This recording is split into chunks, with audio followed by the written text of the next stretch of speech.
On this week's episode of Exploring History, we continue our conversation with authors Ray and Charlene Notgrass about how their childhood experiences helped lead them to start Notgrass History and their hopes for the children of tomorrow.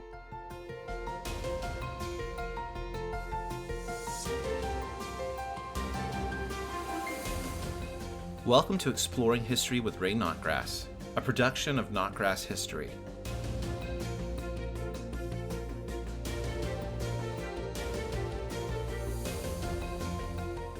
It's a great achievement for you all that you were able to take this experience, whether it be with reading and that being formative or trips, and use that to successfully parent your children, to give them great experiences. It's another hurdle entirely to look at that experience and make a decision to start a business or to do something to help other families with homeschooling their children and even influencing the way that they live their lives. So what was the transition? What put the gas in the tank for you all to decide, you know what, we can do something more. We can actually start a business and bless other families as well. In 1999, I wanted to change what I was doing. And we had started in a small way to write some curriculum for churches where we were. And I remember the Sunday morning I was sitting in church right before church started, and I thought, if I could just be sure that we'd be taken care of. And then I thought, I can, because God promises that. And that gave me the confidence to step out and start something new. And so we did.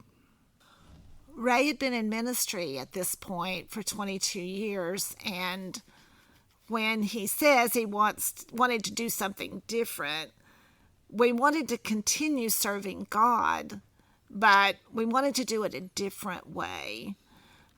And so we had this idea of starting a business to serve what we thought would be churches and homeschoolers.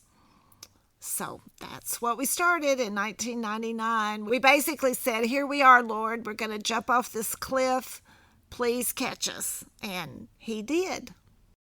Charlene, you talked about the level of work that you saw in your mother as a child. How did that influence your view of starting your own business, of working hard, of kind of making it over what seems to be an insurmountable amount of work? How did that influence you? I think I was 45 and Ray was 47, as I recall, when we started the business. And we really started from scratch, literally one computer in our living room, which we later moved to the basement.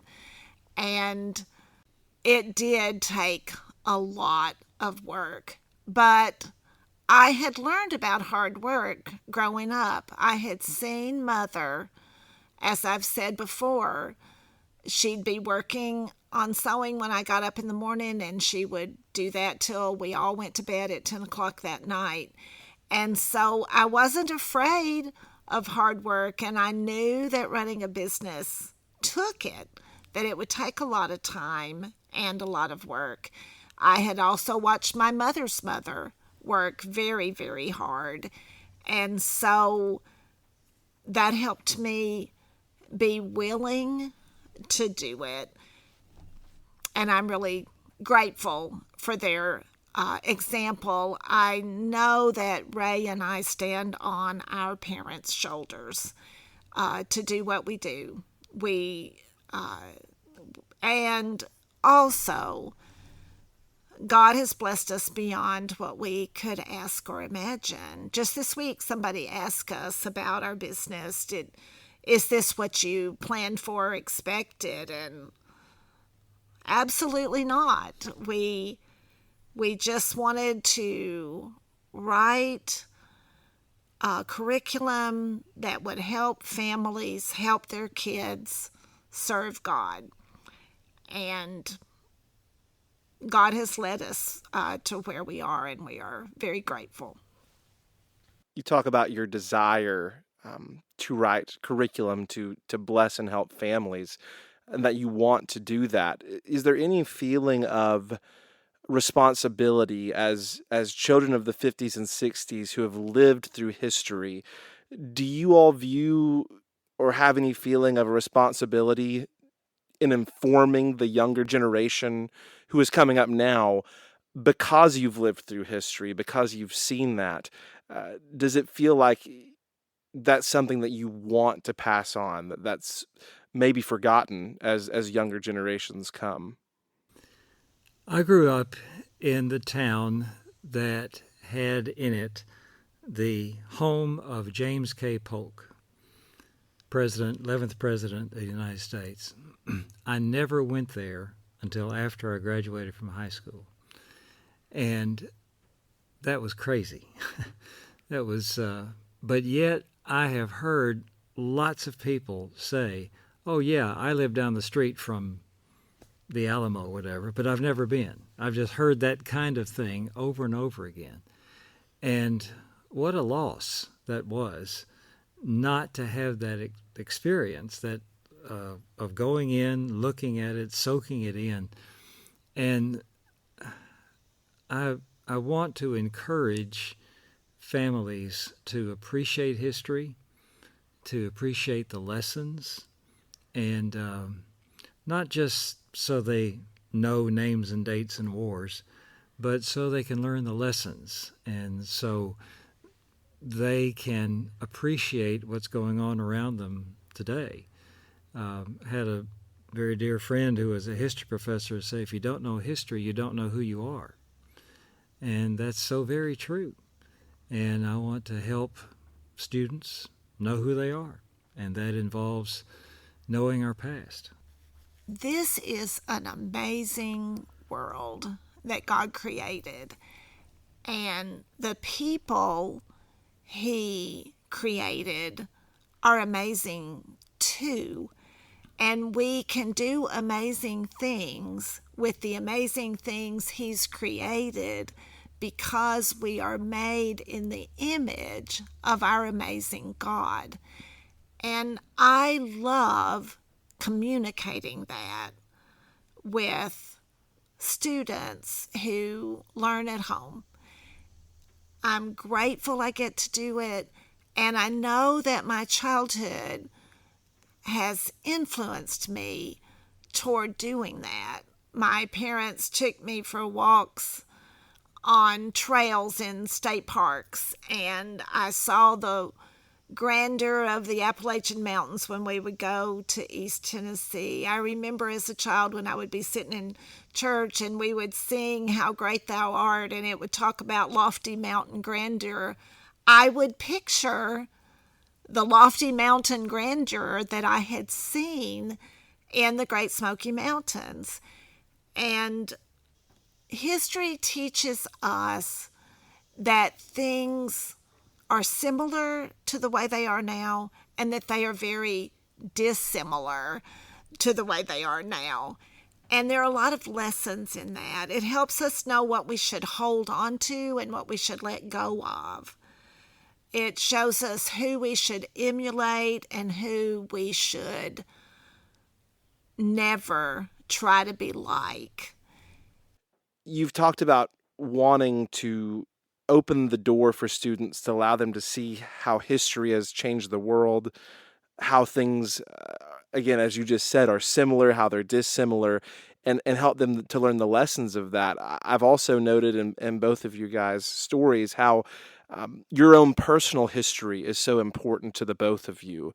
Not just history in the macro history sense, but also Mr. Ray, and your story about proposing to Miss Charlene at this church that meant so much to your family on outings and all of these things. What do you want to communicate to children who grow up in a generation where maybe the majority of their identity comes from the clothes they wear or the music they listen to or their favorite superhero movie that they go to see this weekend? What do you want to communicate to children about getting in touch with their history and their identity as they experience with the history of their family and their life? I'd want to help them see that it goes a lot deeper than that. I learned a long time ago that one of my ancestors came across the Appalachian Mountains from North Carolina in a covered wagon. And so part of my history involves the westward expansion in a covered wagon. And they eventually settled in Murray County, Tennessee, and that's where I was born. And so it's not just a story that I hear about, that I read about, that I have to memorize some facts about. It's my story. It's something that helped mold me, and so I can relate to that and come to appreciate, as I just said, who I am and how that's made a difference for me. Every person who ever lived, as I said a while ago, is somebody made in God's image. And it's every person is someone who makes choices for good or evil. Everybody is a living soul that has the opportunity to stand before God someday and hear him say, "Well done." And that has been true for every person who's ever breathed on the earth. And one thing I think learning history does is to teach us the value of ourselves and others. I think seeing how people in the past treated people, we can look at what they did and judge it. And that helps us judge ourselves and what we do. I've been listening to a book about the history of the 20th century, and when I listened to what Adolf Hitler and Joseph Stalin ordered and all the people that died because of their commands, I think about abortion now. And people looked at, a lot of people knew what they were doing and did nothing to stop it. And, I hope that at some point in the future that people look back at the present time and think about abortion, and they are just as appalled at that as I am when I hear what Stalin and Hitler did. As you all write curriculum, Notgrass history has curriculum that spans from the creation of the world to the present day. And you all write so that children and families can learn lessons that other people have learned in the past so that they can improve their future. And so you all have lessons in your book that talk about lessons from the 1750s and 60s and the 1850s and 1860s. You all lived in the 1950s and 1960s. We would hope and pray that perhaps someday that a student in the 2050s and 60s is reading Notgrass history curriculum, that they're still being influenced in some small way by what you all have started here. And so if we can cast our mind forward into a day that we can't see, what do you all want your legacy to be? As you look back at the legacy that was left before you, you look forward to the legacy that you are building and have built. What do you want that student then to look back and say, oh, here's something they had, and this is what I need to take from it, especially from your childhood? I hope that students and adults would glorify God by what we've said, and not just that, but glorify God in what he has done in world history. It's his story that we want to try to communicate. That would be, I think, my greatest legacy, and I'm sure our greatest legacy, for people to be able to say, what a wonderful God we have. I want them to know that in the beginning, God created the heavens and the earth, that He made every person in His image, and that He loved all of those people so much, He sent His Son to save them. And that is true for every person who's ever lived, that it is true for them. It's true for everybody they know, everybody who is in the world at the time that they are living in the 2050s and 2060s, that there are eternal truths, and that is such a loving, powerful, wonderful thing to know. I hope that people learn that when they live by faith and when they use their abilities for good purposes to God's glory, that great things can happen. We've seen that in history, people who have invented things that have changed the world, people who have accomplished things because they weren't willing to settle, but instead they step out in faith, that this would encourage them. I can do that. I can do something that makes a difference. I also want them to learn that they don't need to despair, that no matter how absolutely horrible things appear at the time, that there have been other times in history when things have seemed absolutely terrible and people have been in despair. But that does not have to be true in the future just because it is now. Lots of people think my time is the worst time there's ever been, but it isn't true. Things have been terrible before, but people have come out of them. And I would like people to learn from what we write not to despair, that God is in His heaven and He is still in charge, and that they're part of His story, and they need to make a choice of whether they're going to be on His side or not, but that He has offered us all that opportunity to be on His side. Some smart people, including Winston Churchill, have said something to the effect of, history teaches us to hope. And when I first read that, I was kind of taken aback, because there has been so much war and destruction and mistakes and sin that it would be easy, as Charlene said, to despair when we see the story of history. But you know what? We're still here. And people have accomplished great things. And poverty in our world is so much less now than it was.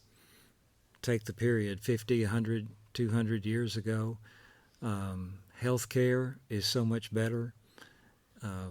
We have seen so much accomplished and so many bad things overcome by people giving it their best. You know, Europe was devastated twice in the 20th century by war, and they built it back. Americans helped with that. And the large part of Europe was gripped by communism, but they've thrown that off. It's, certainly not a completed story, but it says there can be a new day, there can be a better day, and that's an encouraging thought. This world is not all there is. We are living in the history of the world, but someday Jesus will come back and a new reality will begin.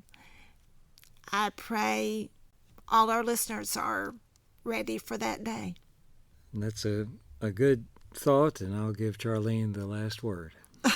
I don't want to have the last word, but I wanted to say that. No, that's wonderful. Just thank you all so much. Your perspective, so enlightening. Your wisdom is something that we can all garner something from. And the message to me at the end of that is hope. That history is not the story of despair. It's not a story of nihilism, but it's a story of hope. And of course, the most hope being in Jesus Christ. And so I want to thank Ray and Charlene again for their willingness to sit down and be interviewed. We appreciate all of our listeners. We've had a lot of success with this podcast, and so I personally just want to word my thanks and say thank you all for listening. Thank you for your support, and thank you for exploring history with us today.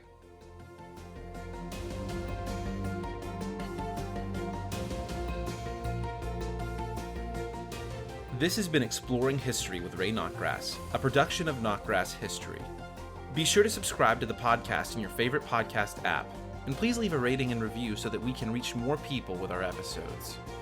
If you want to learn about new homeschool resources and opportunities from Notgrass History, you can sign up for our email newsletter at exploringhistorypodcast.com. This program was produced by me, Titus Anderson. Thanks for listening.